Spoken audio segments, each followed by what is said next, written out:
Oke, oke.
There's a party that you're coming by. Let me know when you're here. Meet me up for a smoke outside. I regret what I said, didn't mean. Take it back. There's a party downtown. Someone said that you're coming by. I know that summer was a big mistake. I just hope that we're okay. You always Konspirasi. let me down. We're spinning around, losing our minds. And if we don't, Oke, Assalamualaikum warahmatullahi wabarakatuh. Selamat malam semuanya. Besok memulai hari yang baru, hari Senin. Tepatnya teman-teman memulai aktivitas yang baru lagi di hari Senin besok. Menemani teman-teman semua di malam hari ini. Seperti yang di judul tadi, gue mau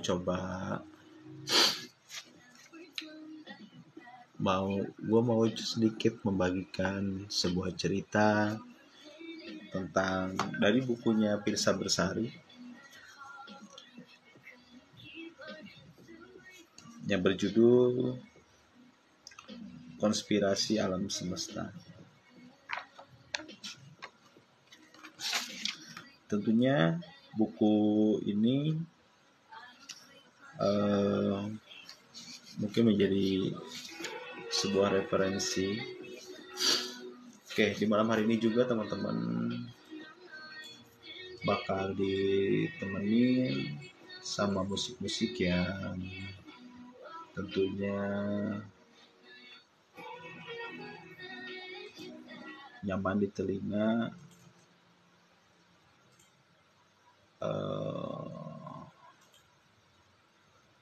Buat teman-teman juga bisa langsung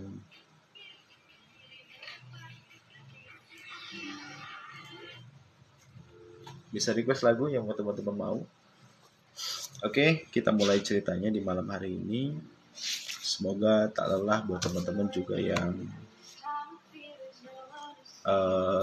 terus dengan aktivitasnya di pagi hari ini. Oke, konspirasi alam semesta.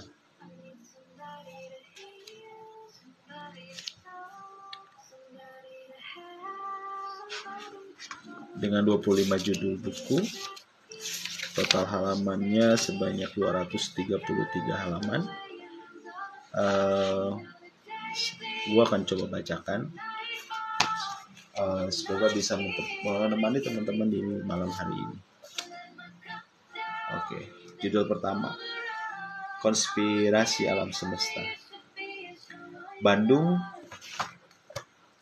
sedang berangkat menuju senja tatkala seorang lelaki kumal menyusuri lolong Palasari, surga kecil bagi para pemburu buku.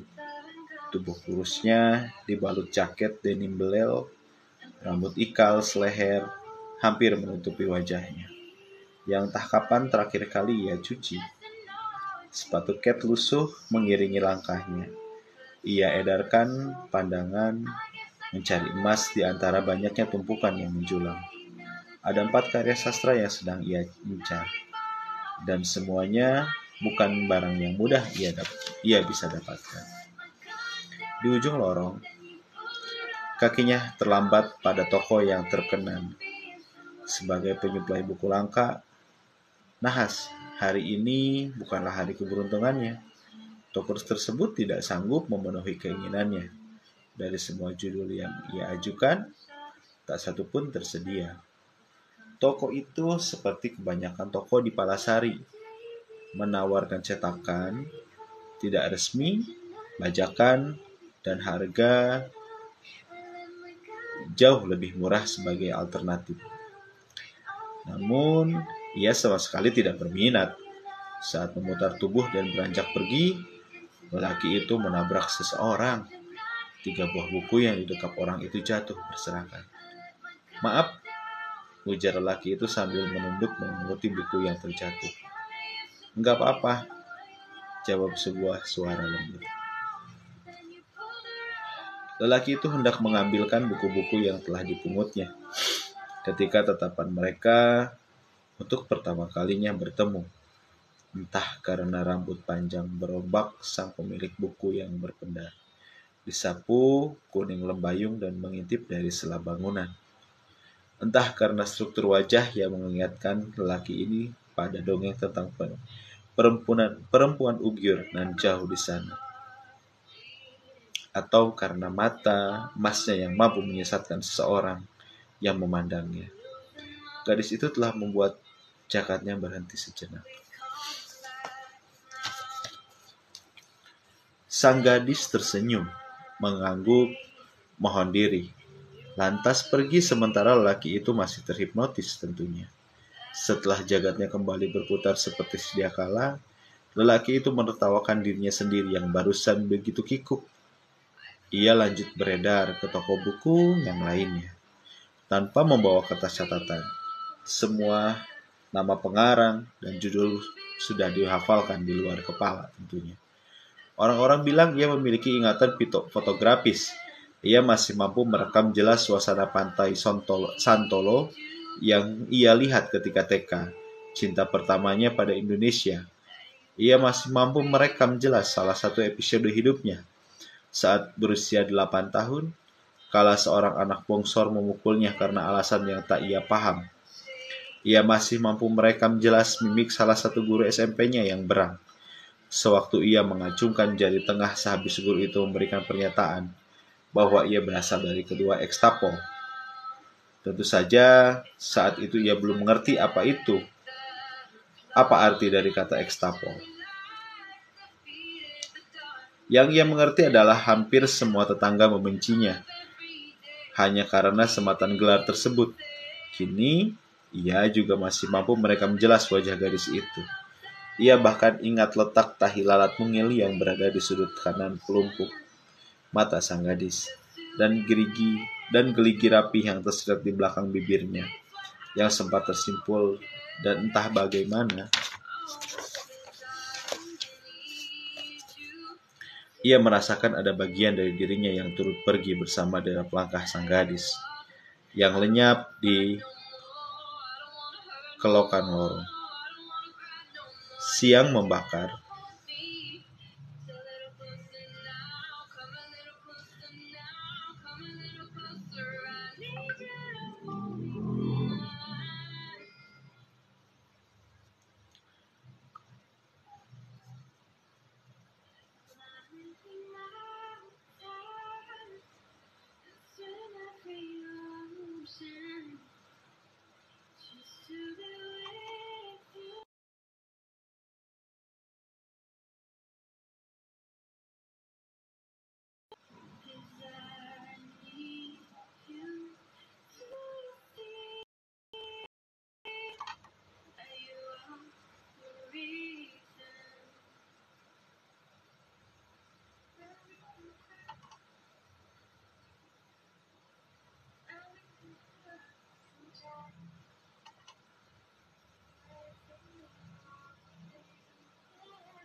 Siang membakar kota selagi lelaki kumal itu duduk di sebuah kedai kopi di daerah Buah Batu.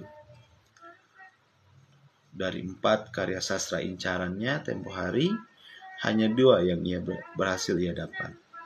Kini pikirannya sedang hanyut dalam salah satu buku. Tatkala seorang pria berambut gimbal datang di sampingnya. "Bagaimana? Dapat buku pesananku?" Sapa si pria gimbal. Lelaki itu menunjuk ke arah kantong plastik di atas meja. "Tadi Nadia mencarimu," lanjut pria gimbal sembari mengambil sebuah buku di dalam kantong plastik. "Bilang saja, saya sudah mati," tatapan sang lelaki tetap menempel pada barisan kata yang dibacanya. Pria gimbal terkekeh. "Ah, kau ini. Cewek cantik bahenol kayak begitu kau sia-siakan. Lebih baik buat aku." "Dia telanjur borjois." "Saya malas, Bang. Nggak cocok." Ia meminum kopi hitamnya yang tersisa setengah gelas. "Bah, capek aku ini dengar kau mengeluh soal borjuis dan politeral melulu. Kau kira hidup di awal abad 20-an. Belum sempat lelaki itu melemparkan argumennya, datang seorang pemuda berwajah feminim, dengan rambut gondrong yang lurus tergerai. Ia turut duduk bersama 2 orang yang sudah terlebih dahulu berada di sana. "Pak Jody minta bantuanmu," ujar pemuda gondrong itu. Kemudian meneguk kopi hitam tanpa permisi. "Bantuan apa? Meliput." Lelaki itu menutup bukunya. Pemuda gondrong itu mengiyakan. Dia mau angkat berita soal Sinta Aksara, seorang sinden yang pernah mengharumkan nama bangsa di mancanegara. Tapi seakan dilupakan di negerinya sendiri, bahkan sewaktu dia jadi sinden.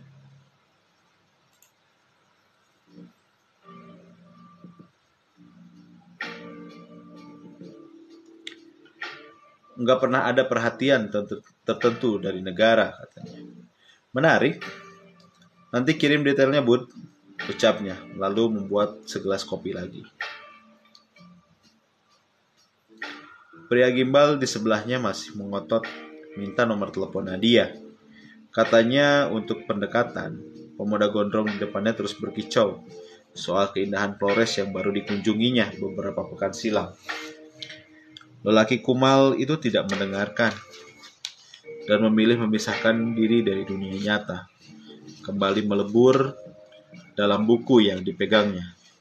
Di halaman tengah ia terbaca. Di tengah ia termaktub kalimat, "Jatuh hati tak pernah ada dalam rencana manusia. Mangsanya bisa siapa saja."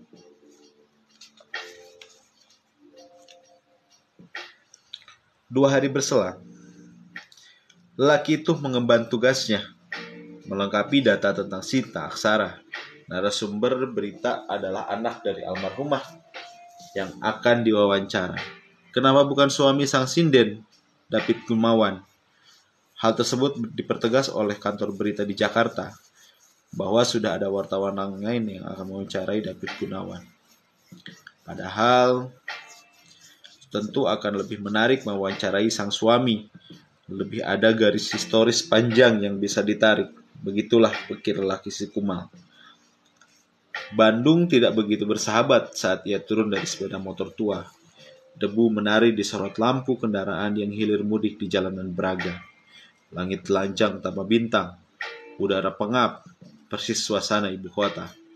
Sang narasumber berkata bahwa dirinya berada di meja nomor 11 dalam sebuah kafe. Lelaki itu pun bergegas melangkah ke arah meja yang dimaksud, di mana sosok gadis berkaus merah duduk membelakanginya. Jemari gadis itu tengah asik menari di atas touch komputer jingjing. Bibirnya komat kamit, telinganya didekap earphones. Ia lebih memilih untuk tenggelam dalam alunan nada Guntur Satria dibandingkan dengan lagu dari Sixpence None the Richer yang disuguhkan kafe. Ketukan kecil di pundak gadis itu membuatnya melepaskan lagu lembaran baru yang sedari tadi terus terulang di telinganya. "Permisi," panggil si lelaki. Sang gadis menoleh ke kiri di mana lelaki itu berdiri. "Loh, kamu?" Lelaki itu menunjuk sang gadis. Mana mungkin dirinya lupa pada wajah yang beberapa hari lalu sejenak menghentikan jagatnya. Gadis itu merengutkan dahi, berupaya menerka. Beberapa detik berselang. Ia seolah tersadar. "Aku ingat kamu," serunya seraya menunjuk balik. "Kamu yang menabrakku di Palasari, kan?" Ia lalu tertawa. Lelaki itu menimpali dengan canggung. "Ana Tidai," panggil aja Ana. Dengan nada riang, ia memperkenalkan diri. Lelaki itu lantas duduk di seberangnya. Pandangannya melekat pada sang gadis. Mungkin heran dengan konspirasi alam semesta yang kembali mempertemukan mereka.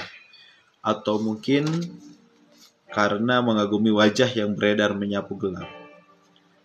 Kala mentari telah bosan bercengkrama dengan bumi, gadis itu serupa bintang jatuh. Jadi punya nama, seloroh sang gadis. Seloroh sang gadis. Maaf, Juang Astra Jingga. Mereka kemudian langsung berbicara pelihar Sinta Aksara dan sepak terjangnya di dunia musik.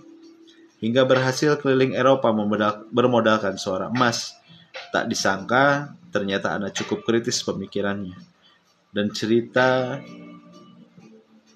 yang dikemukakan soal mendiang ibunya bukan cuma perkara emosi belaka. Gadis itu tidak mempermasalahkan kucuran dana atau sematan gelar yang tidak dikunjung didapatkan sang ibu.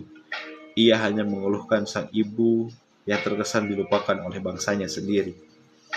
Setelah wawancara resmi, obrolan mulai melambat ke sana kemari.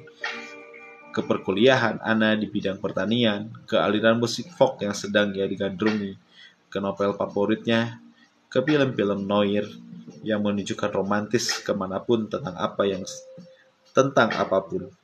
1,5 jam berlalu, gadis itu harus undur diri. Semua selain dia selalu terlalu cepat bergerak, hingga Juang mengutuk sang waktu yang tak mampu sejenak saja berkompromi agar berhenti. "Oh ya, kamu tadi bilang suka film noir, kan? Alfred Hitchcock termasuk?" tanya Juang sambil memasukkan alat rekam ke dalam tas. "I love Hitchcock." "Kenapa?" balas Ana. "Saya baru ingat ada seorang kawan menggelar nobar karya Alfred Hitchcock, sekaligus diskusi di galeri seni di Bukit Pakar." "Serius?" Mata gadis itu seketika berbinar. "Misalkan mau ikut, nanti saya minta dia kosongkan 1 kursi lagi," Juang menawarkan. "Mau banget. Terima kasih ya. Kabari saja tanggal dan jamnya. Sampai jumpa di sana kalau begitu." Gadis itu mengangguk setuju. Sejurus kemudian ia pergi, mungkin keluar angkasa, tempat bintang semestinya berada.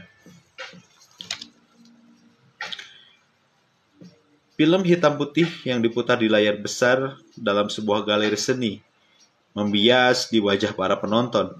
Belasan anak muda terhipnotis dengan gaya pengambilan film tempo dulu yang disuguhkan, tak terkecuali Ana. Gadis bermata emas itu sudah sejak 2 jam lalu ia terbawa masuk ke dalam plot yang penuh teka-teki. Sementara Juang tidak fokus. Sesekali lehernya menoleh ke arah gadis yang duduk di sebelahnya. Tiba-tiba suara ponsel berdering menimbulkan keluhan dari beberapa orang. Ana menangkapnya. Seraya meminta maaf, ia berjalan keluar galeri ke arah malam menaungi Bandung. Pandangan Juang masih menempel padanya dengan awas. Menatapnya berdiri di halaman, memisahkan diri dari ingat-bingar.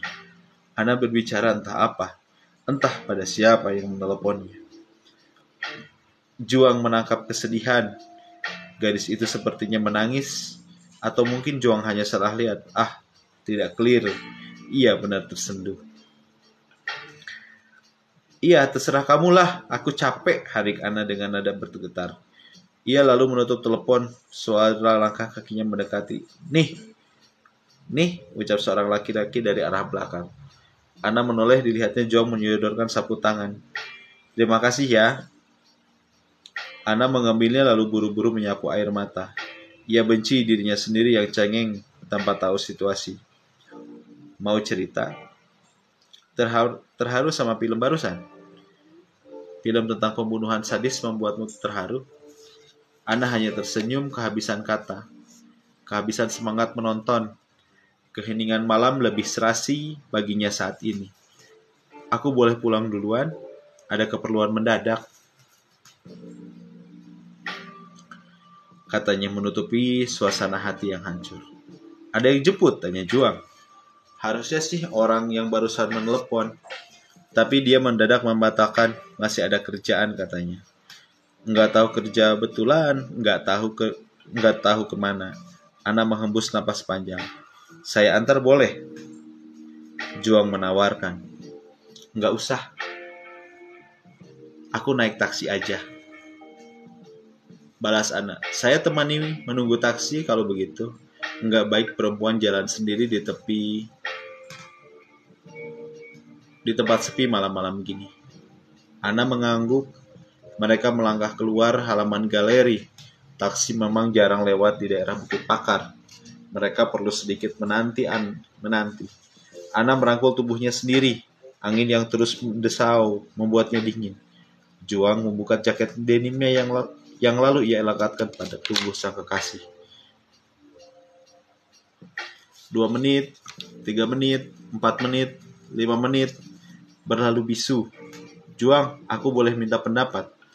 Ana memecah hening. Silahkan. Kalau pacarmu melakukan kesalahan fatal, sangat fatal, tapi dia mengaku menyesal dan ingin memperbaiki semuanya, apa bakal kamu perbuat? Tawa Juang hampir meledak mendengar pertanyaannya. Pertanyaan Melayu semacam itu. Namun melihat ekspresi Ana yang tidak berubah, ia berujung berdeham. Saya rasa semua orang dapat berhak kesempatan kedua. Bahkan seorang pengkhianat. Juang terdiam tanpa mengamini. Beberapa detik kemudian, sebuah taksi berhenti dan menurunkan seseorang di depan galeri seni. Ana memanggil taksi tersebut. Terima kasih untuk maaf ini. Maaf, kalau aku bikin keadaan jadi nggak enak. Ana mengembalikan jaket lusuh pada pemiliknya. Salam untuk teman. Taksi yang ditumpangi sang gadis perlahan menjauh. Lagi-lagi bintang itu harus menghilang ke arah gelapnya malam. Oke.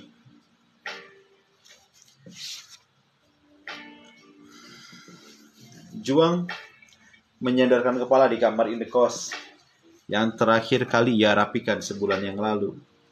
Di gitar kesayangannya, ia mainkan Full in the Rain dari Led Zeppelin. Sebagai seorang yang bisa dibilang cukup rupawan, walau kumal dengan kerewok tipis, menghiasi wajah dan alis tebal menaungi sepasang mata, lelaki itu pernah menjadi petualang yang lompat dari satu pelukan ke pelukan yang lain, dan petualangan-petualangan itu tidak pernah benar-benar membuatnya terlambat. Baginya, pelukan adalah pelukan. Soal perasaan lain cerita. Lelaki itu kelewat liar untuk diikat, kelewat batu untuk jadi melankolis. Tetapi gadis ini berbeda, atau mungkin berbeda. Juang tidak pernah menyangka kalau hari-harinya sebelum bertemu akan terasa biasa saja. Namun, yang dulu ia anggap istimewa seakan mengaku kalah di hadapan gadis itu. Rasa memang punya jalannya sendiri. Ia tak serta-merta hadir untuk diutarakan. Kadang rasa hanya untuk menikmati dalam kesendirian dengan setumpuk harapan.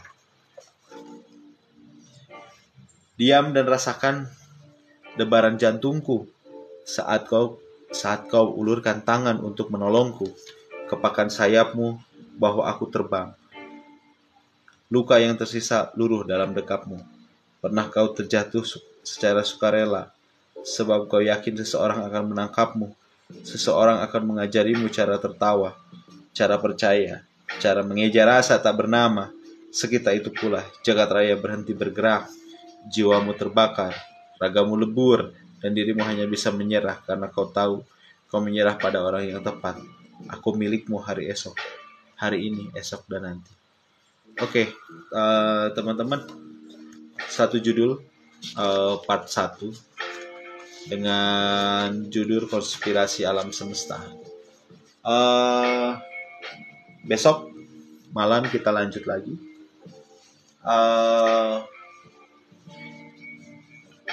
Tentunya Firsa Bersari selalu memberikan warna, memberikan bumbu cinta dalam setiap buku-bukunya ya. Bisa teman-teman baca mungkin di beberapa quotes di Twitternya juga menggambarkan tentang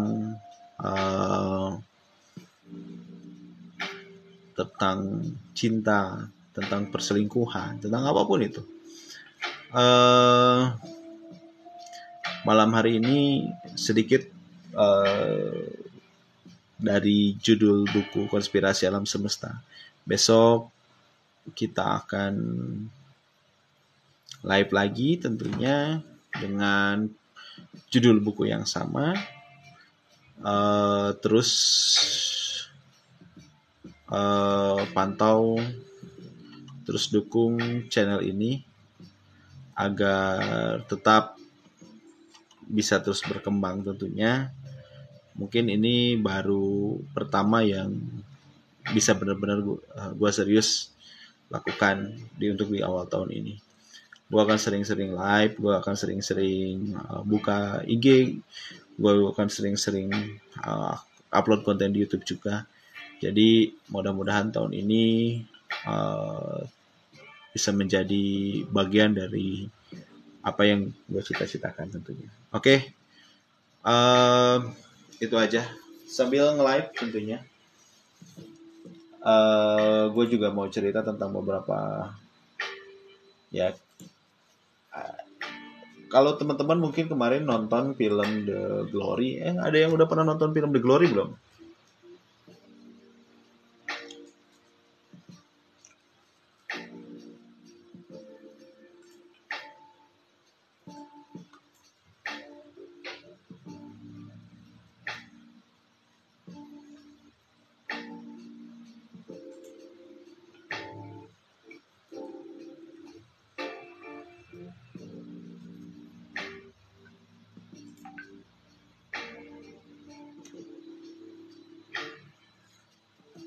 Oke, kemarin ada yang nonton, ada yang nonton tentang film The Glory nggak?